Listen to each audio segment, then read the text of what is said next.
Tidak ada yang menduga panggung Puskás Award berubah jadi arena gemetar ketika nama Rizky Ridho tiba-tiba melejit meninggalkan Lamine Yamal dan Declan Rice. Dunia kaget, fans Eropa terdiam, dan FIFA cuma bisa melihat grafik suara Indonesia naik tanpa rem. Inilah bukti nyata, kalau aliansi Garuda sudah bergerak, internet mendadak berguncang. Di video ini, kita bedah fenomena gila, dukungan netizen Indonesia, dari operasi khusus di media sosial, perang komentar di postingan FIFA, sampai bagaimana komunitas bola dunia mulai mengakui kekuatan supporter Indonesia yang gila tapi solid. Apakah Ridho akan mencetak sejarah sebagai pemain Indonesia pertama yang menaklukkan Puskás Award? Mari bahas tuntas. Mari kita mulai dari fakta paling penting. Begitu nama Rizky Ridho masuk nominasi Puskás, entah siapapun yang pertama kali menyebarkannya, Indonesia langsung meledak seperti petasan warung yang dilempar ke dalam tong minyak Twitter atau X, terserah Elon mau apa, berubah jadi pasar malam yang tukangnya teriak-teriak jual vote. Instagram jadi lebih bising dari konser band metal Facebook, Reddit, TikTok, semuanya penuh suara yang sama. Vote Rizky Ridho. Seakan-akan ini bukan urusan mencentang pilihan doang. Seakan-akan ini referendum negara, seakan-akan Indonesia sedang memilih presiden baru yang janjinya cuma satu, tendangan salto Ridho harus menang. Dan jangan salah, yang vote bukan cuma anak muda ibu-ibu rumah tangga ikut, mahasiswa skripsinya mangkrak ikut, bapak-bapak yang lagi nongkrong di pos ronda ikut, driver ojol ikut, bahkan mereka yang nggak tahu Ridho itu main posisi apapun ikut. Anak kos makan Indomie, vote dulu. Jemuran mau diambil karena hujan, vote dulu. Zoom meeting kantor, vote dulu. Biarpun bos nanya, sudah masuk laporan? Jawabnya tetap, bentar pak, vote dulu buat masa depan bangsa. Fenomena ini bukan lucu lagi, ini ilmiah.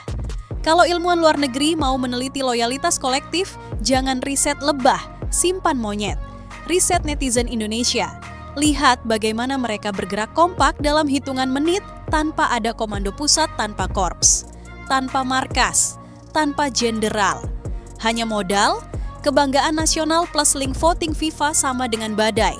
Dan badai ini menyeramkan. Sampai narasi ini ditulis, dunia internasional, khususnya yang merasa klub mereka besar, supporter mereka beradab, dan fanbase mereka solid, mulai merasakan satu kenyataan pahit. Mereka tidak pernah siap menghadapi Indonesia. Fans Barcelona melihat Lamine Yamal kalah suara dari seorang bek Indonesia. Panik, fans Arsenal melihat Declan Rice terpental ke posisi 3. Kaget. Fans Real Madrid melihat mereka tidak bisa mempengaruhi tren voting. Pasrah.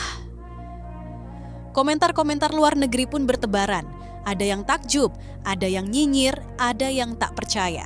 Indonesia Internet Army is unstoppable. You cannot beat Indonesians in online voting. Why is everyone commenting the same thing? Are they robots?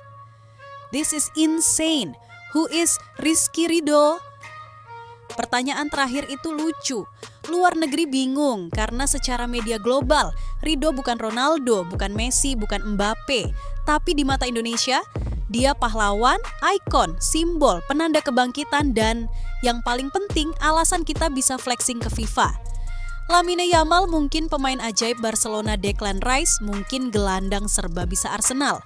Tapi mereka tidak punya apa yang Ridho punya. Jutaan rakyat Indonesia yang rela mengorbankan wifi, kuota jam tidur, dan jempol. Orang luar hanya lihat grafik suara, kita lihat kebangkitan martabat sepak bola nasional. Inilah bagian paling penting dalam seluruh drama ini. Kemenangan atau tidak, posisi Ridho di puncak vote sementara adalah satu pukulan telak ke dunia sepak bola internasional. Indonesia bukan lagi penonton Indonesia pemain utama. Dulu kita cuma dianggap pasar besar. Penonton fanatik, negara yang stadionnya penuh, negara yang tiap event bola jarang absen trending. Sekarang, Indonesia adalah kekuatan digital global yang dapat memengaruhi keputusan resmi FIFA. Ini bukan teori, ini bukan klaim semangat nasionalisme, ini bukan omongan sambil makan gorengan. Ini data resmi yang bisa dicek langsung di situs FIFA. Ridho memimpin di atas pemain-pemain yang setiap hari disorot kamera Eropa. Ridho memimpin di atas nama-nama yang brand value-nya ratusan juta euro. Ridho memimpin di atas kompetisi yang biasanya hanya sekedar seremonial bagi pemain top dunia. Dan FIFA? Diam tapi pasti terkejut. Mereka tidak siap menerima kenyataan bahwa satu negara dari Asia Tenggara mampu mengguncang ranking voting global hanya dengan solidaritas supporter. Ini bukan kemenangan individu, ini bukan kemenangan klub. Ini adalah kemenangan budaya sepak bola Indonesia. Pertanyaan orang luar, kenapa kalian mendukung dia begitu ekstrim? Jawabannya, karena ini bukan soal Ridho saja, ini soal Indonesia. 1. Kebanggaan nasional. Kapan lagi melihat pemain lokal masuk nominasi dunia? Ini jarang banget terjadi. Makanya ketika terjadi, negara ini bergerak. 2. Budaya kolektif yang edan. Orang Indonesia kalau sudah bergerak bareng, itu bukan gerakan, itu tsunami 3. Efek viral plus FOMO plus nasionalisme. Begitu trending semua ikut. Yang tidak tahu golnya pun cari videonya lalu ikut vote. 4. Mentalitas, kalau bisa rame kenapa harus biasa? Orang kita itu kalau kampanye online selalu all out. Nggak ada rem, nggak ada pelan-pelan, langsung gaspol seperti drag race. Jika Ridho menang Puskás dan peluangnya realistis, efeknya bakal seperti gempa berkekuatan 8,0 skala internasional, dampak ke Ridho, nama mendunia. Diliput media besar yang biasanya tidak pernah nulis soal Indonesia. Brand internasional melirik klub luar mulai tanya agen, siapa dia? Karier melesat tanpa roket. Dampak ke Indonesia. Indonesia disebut FIFA berkali-kali. Liga Indonesia dapat sorotan global klub lokal makin percaya diri. Generasi muda punya panutan baru. Dunia sadar, Asia Tenggara bukan daerah pinggiran dampak ke sepak bola nasional. Pemain lain termotivasi. Gol spektakuler bakal makin banyak. Standar meningkat mental juara tumbuh pemerintah sadar, rakyat mau maju, dan yang paling besar, FIFA akhirnya mau tidak mau harus menghormati Indonesia. Ini bukan klaim emosional, ini realitas berdasarkan angka. Yang sedang terjadi sekarang bukan sekadar pertarungan gol, ini perang identitas, perang budaya, perang representasi. Puskás akhirnya menjadi ajang yang menunjukkan siapa negara yang paling peduli pada olahraga ini. Siapa yang benar-benar cinta bola, siapa yang rela jempol pegal demi harga diri bangsa. Dan pemenangnya jelas, Indonesia. Fans luar negeri protes, kenapa negara lain tidak bisa seperti Indonesia? Jawabannya simpel, karena tidak ada negara lain yang punya kultur sepak bola seperti kita, tidak ada negara lain yang menganggap bola sebagai bagian dari hidup. Tidak ada negara lain yang siap perang online tanpa diminta. Kamu tahu apa poin paling manis dari drama ini? Bahwa tiba-tiba orang-orang di luar sana mulai membuka peta dan berkata, "Oh, Indonesia ternyata negara besar. Oh, fans Indonesia ternyata gila. Oh, dukungan mereka ternyata tidak main-main." Inilah momen kita, momen untuk muncul di panggung dunia tanpa harus jadi juara dunia. Tidak perlu trofi internasional dulu, cukup menunjukkan bahwa suara kita ada, bahwa identitas kita kuat, bahwa bangsa ini hidup Ridho menjadi simbol. Simbol transformasi, simbol kebangkitan, simbol bahwa sepak bola Indonesia bukan lagi cerita lokal. Ini internasional FIFA itu mungkin sok formal, sok netral, sok elegan. Tapi mereka tidak bisa berpura-pura kalau grafik suara menunjukkan realitas brutal. Indonesia adalah raksasa digital, Indonesia adalah komunitas fanatik terbesar di Asia. Indonesia adalah negara dengan passion sepak bola yang paling berisik dan paling loyal. Dan mereka sekarang tahu kalau Indonesia sudah bergerak, panggung internasional pasti berguncang. Ridho mungkin tidak bermain di Liga Champions, mungkin tidak menghiasi majalah-majalah Eropa, mungkin tidak masuk daftar Wonderkid. Tapi dia punya sesuatu yang Lamine Yamal dan Declan Rice tidak punya. Satu bangsa penuh yang mendukungnya, bukan sekadar supporter. Ini rakyat, ini generasi, ini komunitas. Selama jempol belum pegal, selama link masih tersedia, selama nama Ridho masih di menu pilihan, Indonesia akan terus menekan. Begitu nama Ridho makin kokoh di puncak suara sementara, tanda-tanda kepanikan mulai muncul. Bukan dari Indonesia, kita malah tambah gembira, tambah berisik, tambah kreatif bikin campaign. Yang panik justru negara-negara lain. Fans Barca mulai bikin thread panjang. Guys, we need to beat Indonesia. Lucu. Kalian mau ngalahin apa? Voting! Lawan negara 270 juta yang kalau urusan klik bisa bikin server kepanasan? Salah sasaran. Fans Arsenal membuat meme Rice menangis. Fans Madrid bingung kenapa nama yang mereka tidak kenal tiba-tiba trending Global Fans Premier League bertanya, Indonesia why? Kenapa? Karena ini bukan soal kalian, ini soal kami. Dan semakin banyak orang luar yang panik, semakin solid netizen Indonesia, makanya Indonesia itu unik. Semakin diremehkan, semakin galak, semakin dicibir, semakin kompak. Semakin dilawan, semakin menjadi. Fenomena ini membuat banyak peneliti sosial geleng-geleng kepala. Apa yang terjadi sebenarnya? Masalahnya, netizen Indonesia tidak perlu instruksi resmi untuk bergerak. Tidak perlu spanduk, tidak perlu juru kampanye, tidak perlu capres-cawapres. Cukup satu hal, ayo dukung Ridho. Gerakan nasional, lebih rapi dari organisasi mahasiswa, lebih terkoordinasi dari ormas, lebih disiplin dari barisan upacara 17 Agustus. Orang-orang membuat tutorial vote. Ada yang bikin poster digital, ada yang bikin video 10 detik, vote Ridho sebelum engkau tidur.